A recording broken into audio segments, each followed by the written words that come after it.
morning, boys and girls, and welcome to the channel. Guys and girls, so before we kick this video off, I just want to go ahead and say that I do apologize for kind of being like into something 1 minute and then I got to move on from it the next, and then I want to do it again and then I can't do it again, and then I officially have to sell it, things like that. I don't actually intend to try to do any of that stuff. A lot of things happens to do with just, you know, kind of a financial perspective of it.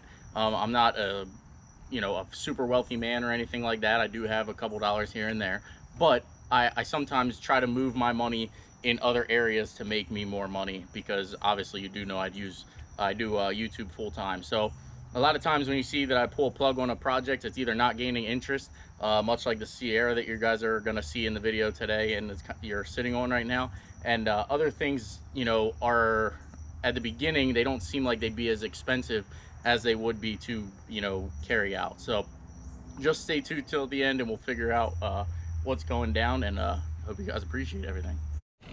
Sometimes you just, you know, go up on your roof, you sit around and you just look at things, and the things that I get to look at are beautiful to me, and I am more than thankful for everything that I've got. And I'm actually not too terrified right now of this height. I don't know why, but when I get to look out here, I just get to see my beautiful truck collection. And I know they're not brand new vehicles, but you know what they are? They're mine, they're paid for, and I love each and every one of them. Each and every one of them I have a certain amount of hours into, except for obviously Mike's Blazer here. That is going to be a video coming out very, very soon. We are going to get that thing back up and running. But every vehicle here I have a certain story behind. I got a little bit of history with, and it's just, I mean, it's just a beautiful thing to go through and see all this. I'm gonna sit up here for a little bit longer.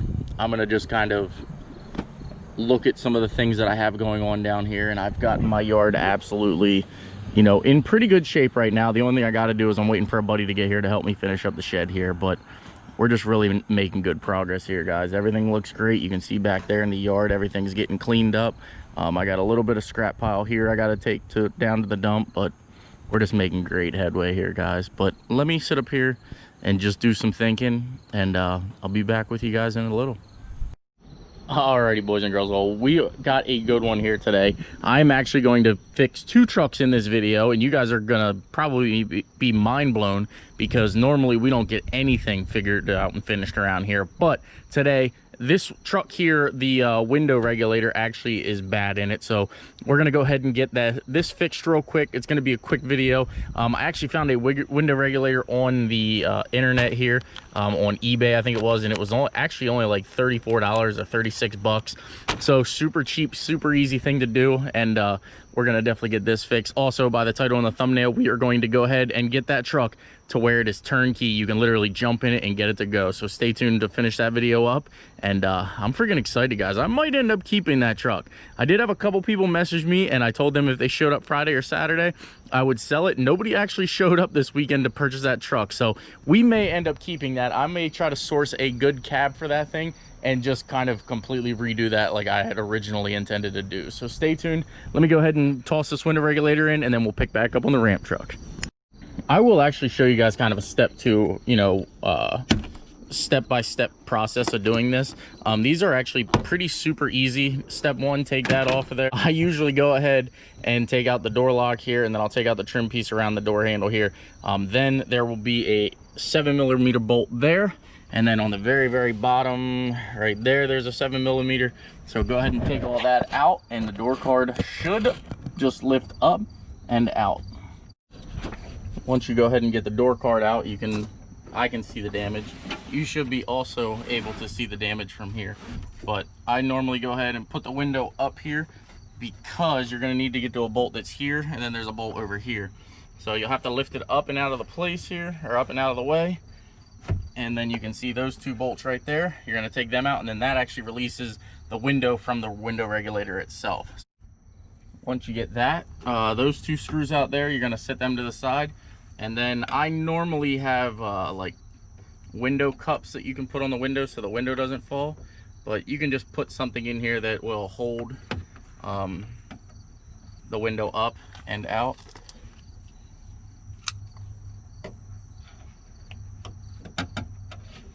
Just something to keep some pressure on so the window doesn't actually fall down in.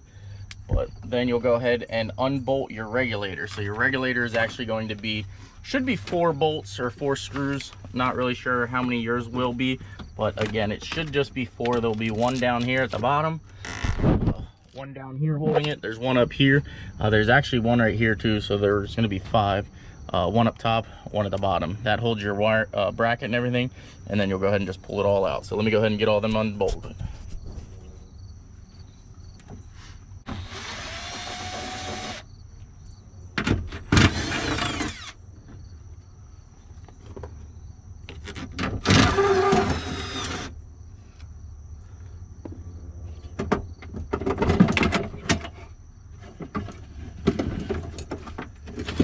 That regulator is so busted that it literally just fell out.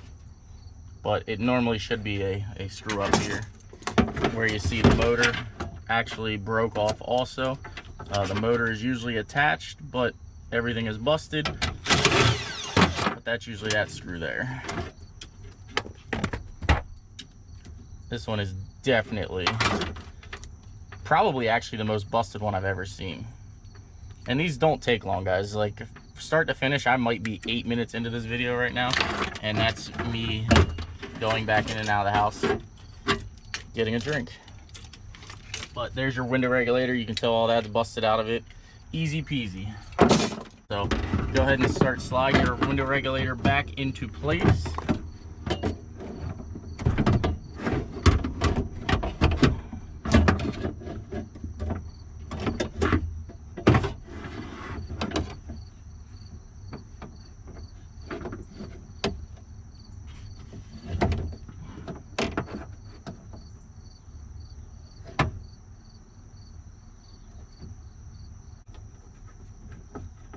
Okay, so there was actually 5. I thought it was this one, but it was actually here. This one actually smooth broke off, so it wasn't even there on the old one, but it's there on the new one. So plug and chug, baby. And again, I might be 8 minutes into this, 9 minutes into it. Not very long.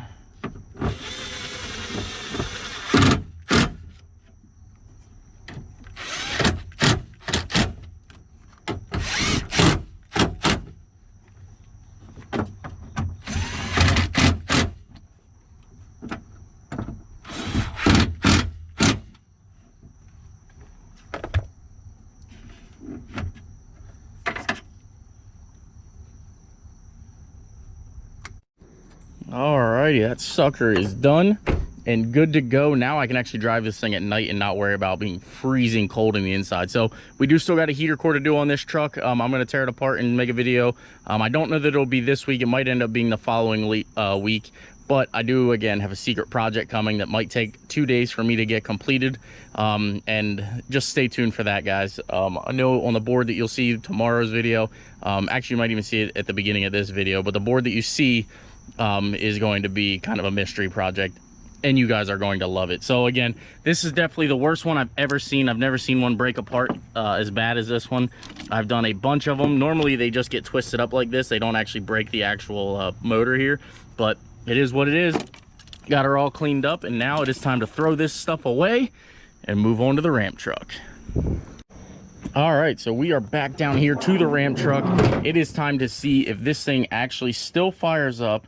Again, I do still have it disconnected here, and that is going to be what we finish the video up with, is we're going to actually find a 12-volt source under the cabin here, or under the engine bay here. Wherever we turn the key, we're going to find power and go ahead and get this thing to where we can run this to a 12-volt source. As soon as the key turns on, it fires up, and then we won't have to worry about this anymore. So without further ado, I should probably tighten that. So if it doesn't start, that's definitely my fault. But I know I have to take it back apart, so kind of don't want to. But without further ado, oh, we got power.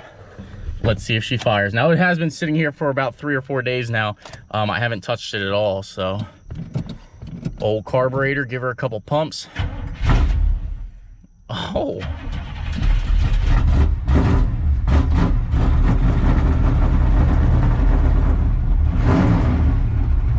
She actually did fire right up. That was actually pretty impressive. I didn't think it was going to fire that fast. Sure, it did stumble a little bit, but It is a carbureted truck, guys, so it fires up here. So we do know that we have our problem resolved. I did not end up having to use the brand new billet distributor that we got, which is cool with me. Saves me a couple dollars, and kind of a cool piece. Maybe we'll hang that on our wall. So without further ado, let's find so before we end up really getting going and get this thing up to temperature, let's go ahead and find a 12-volt reference under the hood here and see where we can plug that in. Worst case, there is a fuse panel down here. We'll just go ahead and run it to a fuse panel 12-volt reference down here. I'm going to try to eliminate all these wires and things. This is like an aftermarket fuel pump that's on the truck, so that has to be on in order for the truck to run. So I could run it to that, but I'd rather just have it on a 2 different source 12-volt references. But let me get this thing, man, this thing sounds good. But let me go ahead and find a 12-volt reference here, and I'll show you guys how we do it. Oh, that's right. Dang. I keep forgetting that I gotta go out here and unhook this thing.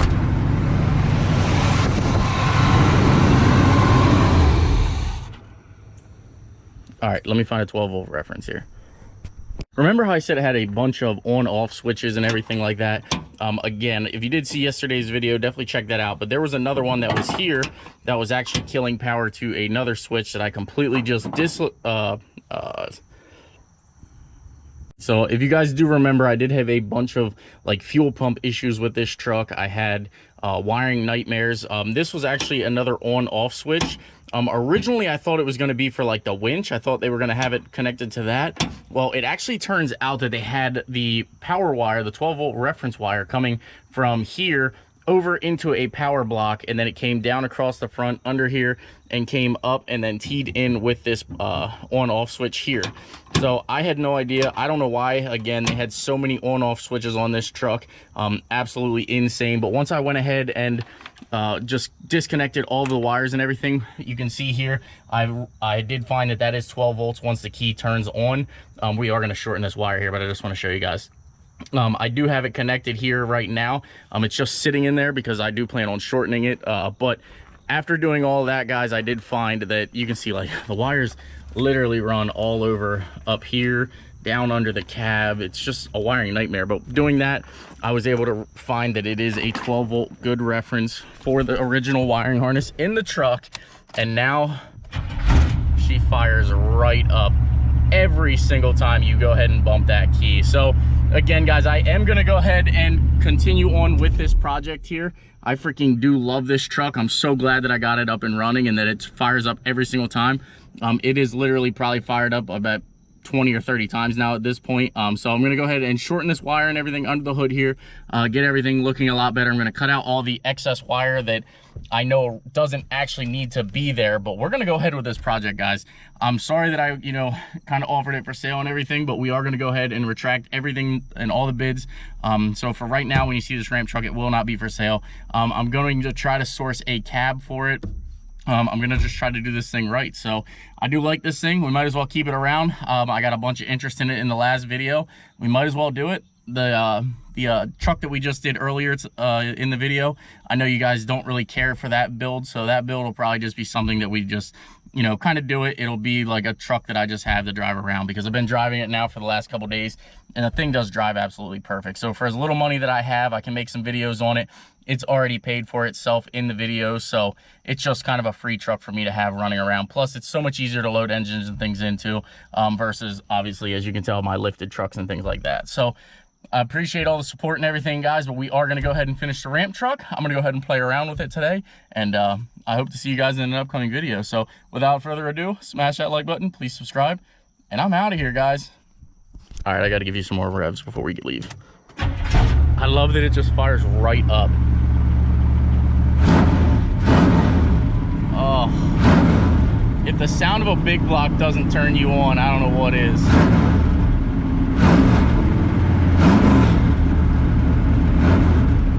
I know my neighbors gotta hate me, especially now that this thing's running. Take care, guys. We'll see you in the next one. We are going to go ahead and I'm going to diamond plate this whole entire side. So if anybody knows where I can get some good diamond plate, I do believe this bed is 16 foot long, so it'd have to be 16 foot by at least, I think, 8 feet tall, so I can get both sections out of it. But if anybody knows where I can get a 16-foot section by 8 foot of diamond plate, please let me know. I'd love to make the bins and everything, you know, the outside of this just diamond plate, just like the bed up here. But there you guys have it. I can't wait to rebuild this thing, and I hope you guys enjoyed this content, because this thing is going to be badass when it's done. Well, I had to get this thing out and take it for a drive. I've got it entirely cleaned up. Like, there used to be like moss and all kinds of like bugs and all kinds of stuff in here. Oh, like the hood here. I didn't do much of the hood, but the hood, it used to be like this all over this thing. It actually will clean up rather nice, but again, we are going to put a cap on it. I'm going to see if we can't find somebody to go ahead and polish up these wheels and everything. But the ramp truck is back and in action, ready to go. I'm excited, guys. We're gonna rebuild it. JPM Tech came with us. All right, so I know I already did the outro there. The thing is actually running and driving really well. I drove it most of the day. Today actually is Sunday, same day you're seeing this video. I drove this truck a lot today. It seems to be running 100%. I haven't had any issues with it. I do fully intend on restoring this thing and actually making it pretty cool. So with this thing getting done, once you guys actually see the final product, I probably will be looking to sell that. I don't know that it is something that I keep. I think it's something that I'm going to rebuild for the channel, have some fun with it. I might use it for, you might see it, you know, immediately up for sale, or you might see me keep it for 6 or 7 months and then sell it. So guys, I am building that truck to resale and to kind of, you know, just kind of have fun with it. It is something that excuse me, it is something that I've always wanted to do. As you guys do know, I do love the truck. It is super rare, and I think the value in it when I'm done is going to put that into the next level, and I think it's going to be a big profit for me. So when you guys see that truck, keep in mind, guys, we will probably end up selling that truck at the very, very end of everything once it's up and running. I'm not going to rush out to sell it, I don't believe, unless something financial happens to me, which, you know, it could happen at any minute. But we are fully intending to rebuild this thing, and it will be for sale probably, I'd say, within the next year. I'm not looking to sell it right away, but within the next year, you will see this thing go up for sale. So don't get stuck on that truck there. That truck will not be here forever, but it will get completed before we get rid of it. So again, guys, I hope you guys enjoy the content. Also, the Sierra, this is another truck I don't think you'll see around very long. It's cool and all, but it doesn't seem to be gaining a lot of interest in the YouTube community here. So for me to kind of keep rolling with it is just silly. As you guys do know, this is my main source of income. So the Sierra build here, or the Z71, I don't know why I called it Sierra, probably because I was reading the GMC there.